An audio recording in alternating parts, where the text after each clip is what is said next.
නිරෝගීව ලස්සන වෙන්නට අපිට තියෙන හොඳම විසඳුමක් තමයි චීනකටු වෛද්‍ය ක්‍රමය කියලා කියන්නේ. ඉතින් මේ චීනකටු වෛද්‍ය ක්‍රමය පිළිබඳව හසල දැනුමක් හිමි කෙනෙක් තමයි වෛද්‍ය ප්‍රසාද් දේශප්‍රිය කියලා කියන්නේ. ඉතින් අපි චීනකටු වෛද්‍ය ක්‍රමය පිළිබඳව මේ තුලින් ලස්සන වෙන්නේ කොහොමද කියන කාරණාව පිළිබඳවත් ඔහුත් සමගින් කතා බහ කරන්නට මේ ඉඩකට මේ විදිහට වෙන් කරගත්තේ.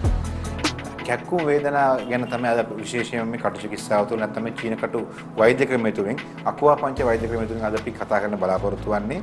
අද බොහෝ දෙනාට මේ කැක්කුම වේදනාව පිළිබඳව කතා කිරීමේදී බොහෝ දෙනාට මේ කැක්කුම සහ වේදනාව නිසා බොහෝ විට කායිකව මෙන්ම පීඩා වේදන තවත් දෙයක් බවට පත් වෙලා තියෙනවා.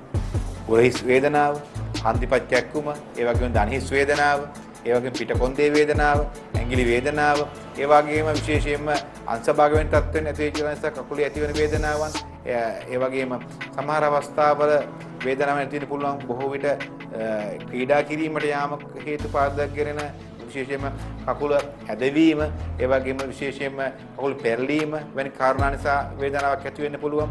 ඒ වගේම බස් වල ගමන් කිරීම, ඒ වගේම ට්‍රේන් වල කෝච්චි ආදී ගමන් කිරීම හේතු පාදක කරන බොහෝ අවස්ථාවල සමහර අත උලුක්කු වීම, අත ඇදීම් වෙන තත්ත්වෙන් ඇති වෙන්න පුළුවන්. ඒ වගේම විවිධ අවස්ථාවලදී අපි ඉදිරියදා ඇතිවන ආබාධ සෝකර ගැනීමේ කටු චිකිත්සාව මහත්සේ අත්‍යවශ්‍යලක් වෙනවා.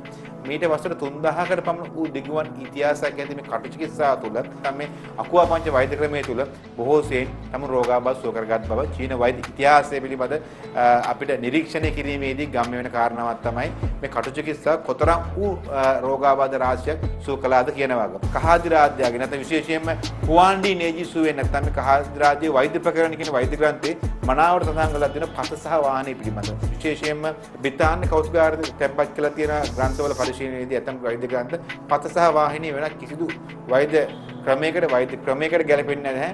නමුත් ඒවා මේ කටු චිකිත්සාව නැත්නම් නිල වේදකම නිල කටු චිකිත්සාවේ චීන කටු වෛද්‍ය ක්‍රමයේ අදාළ වූ පත සහ වාහිනී පිළිබඳව අපිට ඒ පොත් අධ්‍යයනය කිරීමේදී හෙළි වී තියෙනවා.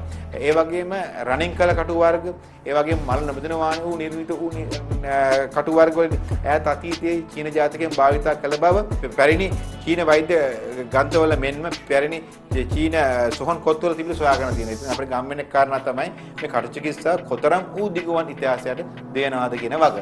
ඒ වගේම දැන් අපි හන්දිපත් වේදනාව නැත්නම් දණහිස් වේදනාව, ඇඟිලි පුරුක් ඇදවීම සහ තුනටිය කැක්කුම ගැන කතා කිරීමේදී අද මේ කටු චිකිත්සාවේදී විශේෂයෙන්ම පැයක් වැනි කාලයක් අපි මේ ප්‍රතිකාර කරන්න ඕනේ. දැන් මේ ආකාරයට අපි ප්‍රතිකාර කිරීමේදී කටු චිකිත්සාවේදී කිසිදු වේදනාවක් රෝගයට ඇති වෙන්නේ නැහැ. අපි මෙහිදී විශේෂයෙන් ප්‍රතිකාර කරන්නේ මේ අවස්ථාවේදී මේ ඇඟිලි ඇදවීම නැත්නම් ඇඟිලි පුරුක් ඇදවීම. ඇඟිලි පුරුක් ඇදවීම නිසා බොහෝ දෙනා සමහර අවස්ථාවල අකුරු හරියට ලියා ගන්න බෑ, වේදනාවක් ඇති වෙනවා, එදිනෙදා වැඩ කටයුතු කරගන්න අපහසුතාවයක් ඇති වෙනවා.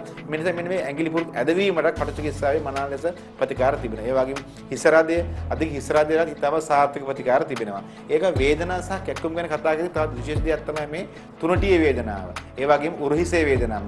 උරහිසේ වේදනාවට විශේෂයෙන්ම කටු චිකිත්සාවේදී අදාළ නිල ස්ථාන රාශියක් කටු චිකිත්සාව තුළ සඳහන් වෙනවා. ඊට අමතරව කපින් තෙරපි. අපි කපින් තෙරපි භාවිත කරන තුනටියේ වේදනාවට විශේෂයෙන්ම ඒ වගේම මොක්ෂ උපකරණ භාවිත කරන තුනටියේ වේදනාව සහ තුනටියේ කැක්කුම සහ විශේෂයෙන්ම බෑක් පේන් එක දැන් දීර්ඝ කාලින පවතින වේදනාව සුව කිරීමට මේ මොක්ෂා වැනි උපකරණ භාවිත කරනවා. ඒ වගේම කොස්මෙටික් ඇපරේටස් යන්ත්‍රය, ඒ වගේම මැග්නට් තෙරපි මේ ආදී උපකරණ රාශියක් සහ ඇඟිලි තුඩු ආධාරයෙන් නිල තෙරපීම සහ නිල සම්බාහනය කිරීම, නිවැරදි කොඳුවට පෙළ ආශ්‍රිතව ඒ තිබෙනා වූ ස්ථාන නිවැරදි ආකාරයෙන් සම්බාහනය කිරීම සහ තෙරපීම පාදක කරගෙන මේ තුනටි දීගුවන් පවතින වේදනාව. ඒ වගේම තුනටි කැක්කුම මේ කටු චිකිත්සාව තුළ නිවැරදිව ඒ නිල ස්ථාන භාවිතා කරලා, කපින් තෙරපි භාවිතා කරලා, නීල් භාවිතා කරලා, ඉලෙක්ට්‍රික් ස්ටිමුලේටර් විද්‍යුත් උත්තේජක යන්ත්‍ර භාවිතා කරලා, ඒ වගේම ඇඟිලි තුඩු ආධාරයෙන් සම්බාහනය කිරීම තුළින් නිවැරදිව දින 8ක් 10ක් 12ක් වැනි කාලය තුළ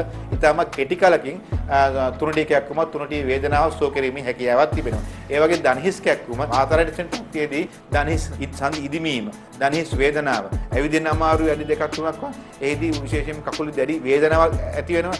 මෙහිදී ඒ නිවැරදි නිල ස්ථාන පද්ධතිය කටු චිකිත්සාව තුළ තියෙනවා. එහිදී මේ මනා ලෙස පළපුරුදු දක්ෂ කියනකට වෛද්‍යවරු ඉතින් ඒ නිවැරදි නිල ස්ථාන පද්ධතිය තෝරා බේරාගෙන ඒවට නීල් කළා ඉලෙක්ට්‍රික් ස්ටිමුලේටර් යන්ත්‍ර, විද්‍යුත් උත්තේජක යන්ත්‍ර, ඒ වගේම විශේෂ නිල සම්බාහනය සහ කොස්මෙටික් ඇපරේටස් යන්ත්‍ර වැනි යන්ත්‍ර භාවිත කරලා ඒ නිවැරදි ආකාරයේ නිල ස්ථාන වල නීල් කළා ඉතාම කෙටි කාලයක් තුළ දින 10ක් 12ක් වැනි කාලයක් තුළ මේ ධනෙස් වල ඇතිවන වේදනාව, ඒ වගේම විශේෂයෙන්ම වල්ලු කර වේදනාව, ඒ වගේ ඇඟිලි වල වේදනාව, මෙහිදී විශේෂ කම්පියුටර් වල නිතර නියැලීම, ඒ වගේම විශේෂ දුරකථන වල ආදී නිතර නියැලීම, ඒ වගේම විශේෂයෙන්ම නිතර ලිවීම හේතු පාදක කරගෙන, ඒ වගේම සමහර අවස්ථාවල ස්නායුගත ආබාධ, මේ නිරස්ථාන නිවරදිව ලෝකල් පොයින්ට් ඒ පළපුරුදු දක්ෂ චිරකට වෛද්‍යවරු නිවරදි නිරස්ථාන පද්ධතිය තෝරා බේරාගෙන නීල් කරන්නේ. එහිදී ඒ නිවරදි වූ නිරස්ථාන පද්ධතිය අපි නීල් කළා. ඉතාම කෙටි කාලයක දින 10ක් 12ක් වැනි කාලයක් තුළ මේ පාරම්පරික චිරකට වෛද්‍ය ක්‍රමය තුළ ඉතාම කෙටි කාලයක් තුළ